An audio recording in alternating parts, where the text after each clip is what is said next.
So 3.12.2 Reserve Bank of India issues guidelines for digital lending.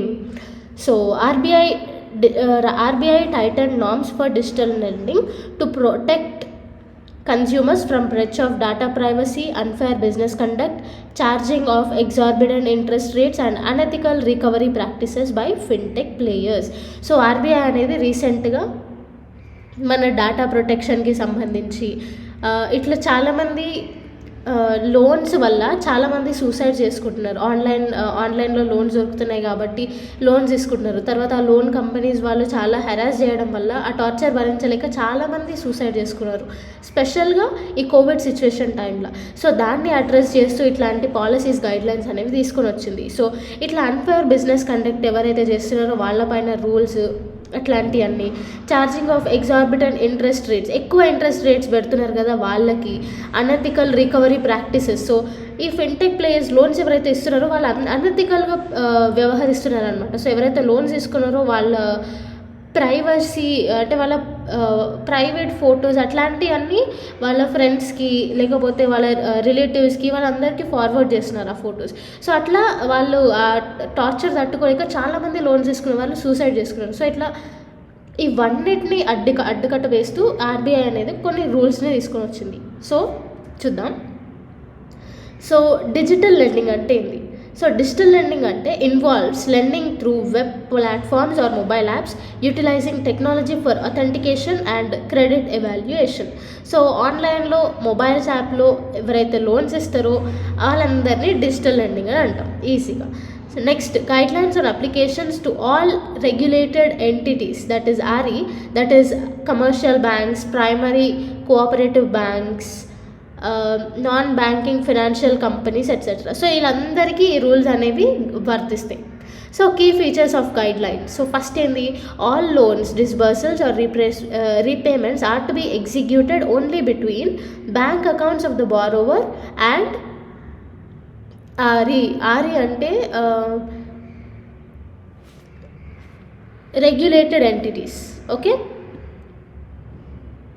అంటే commercial banks ఇట్లాంటివన్నీ. So ఈ loans repayments ఇట్లాంటివన్నీ only bank అకౌంట్స్కి, అంటే borrower bank అకౌంట్కి, ఆ బ్యాంక్కి అంటే ఆయనకి ఆ బ్యాంక్కి మాత్రమే సంబంధం ఉండాలి, ఎవ్వరు ఇన్వాల్వ్ కావద్దు. Next, cooling of looking up period to exit digital loan by paying principal and proportionate annual percentage rate without any penalty shall be provided. So ఏం పెనాల్టీ లేకుండా లోన్స్ అనేవి రీపేమెంట్ తీసుకోవాలన్నమాట. Next, lenders can store information such as name, address of customers etcetera that are required to process and disburse loans and repayment of it. So ఎవరైతే అప్పుగా ఇస్తున్నారో వాళ్ళు ఇట్లా customer address కానీ నేమ్ కానీ ఇట్లాంటి డీటెయిల్స్ అనేవి స్టోర్ చేసుకోవచ్చు వాళ్ళు మాత్రమే. Next, biometric information of the borrower cannot be stored by digital lending apps. So biometric information మాత్రం స్టోర్ చేయడానికి లేదు. నెక్స్ట్, ఇది banks shall provide a key fact statements to borrowers before the execution of the contract in a standardized format for all digital lending products. So ఎవరైతే ఎక్కడైతే loans తీసుకుంటున్నారో digital loans అవన్నీ ఒక formal ఫార్మాట్లో ఉండాలి, స్టాండర్డ్ ఫార్మాట్లో ఉండాలి. Next, reporting of all lending to credit information companies as per CIC, అదే credit information companies regulation act 2005. So ఈ అప్పుల రిపోర్టింగ్స్, లెండింగ్ ఇన్ రిపోర్టింగ్స్ అన్నీ ఈ యాక్ట్ ప్రకారమే ఉండాలి. Next, to make lending more efficient, reduce cost of borrowers and turn around time, RBI also has launched pilot projects for end to end digitization of Kisan credit scheme lending. So మన RBI కూడా ఒక scheme తీసుకొని వచ్చింది. So Kisan credit scheme, credit card lending. So దీంతో కూడా తీసుకోవచ్చు అనమాట loans. The pilot project will run in select districts of Madhya Pradesh and Tamil Nadu with union bank of India and federal bank of India respectively. So Madhya Pradesh డిస్ట్రిక్ట్లో union bank of India ఉంటుంది, తమిళనాడులో federal bank ఉంటుంది. So selected డిస్ట్రిక్ట్స్లో ఈ Kisan credit card lending అనేది అమలు అవుతుంది. So ఇది అన్నమాట బేసిక్గా రిజర్వ్ బ్యాంక్ ఆర్బీఐ ఇచ్చిన పాలసీస్.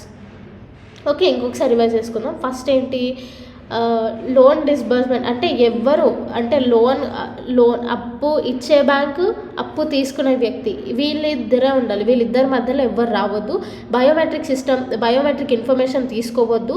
ఓన్లీ ఇన్ఫర్మేషన్, అది కూడా ఓన్లీ బ్యాంక్స్కే ఉండాలి. ఆ లెండర్ ఇన్ఫర్మేషన్స్, అదే ఈ ఎవరైతే లోన్ తీసుకున్నారో ఆయన ఇన్ఫర్మేషన్.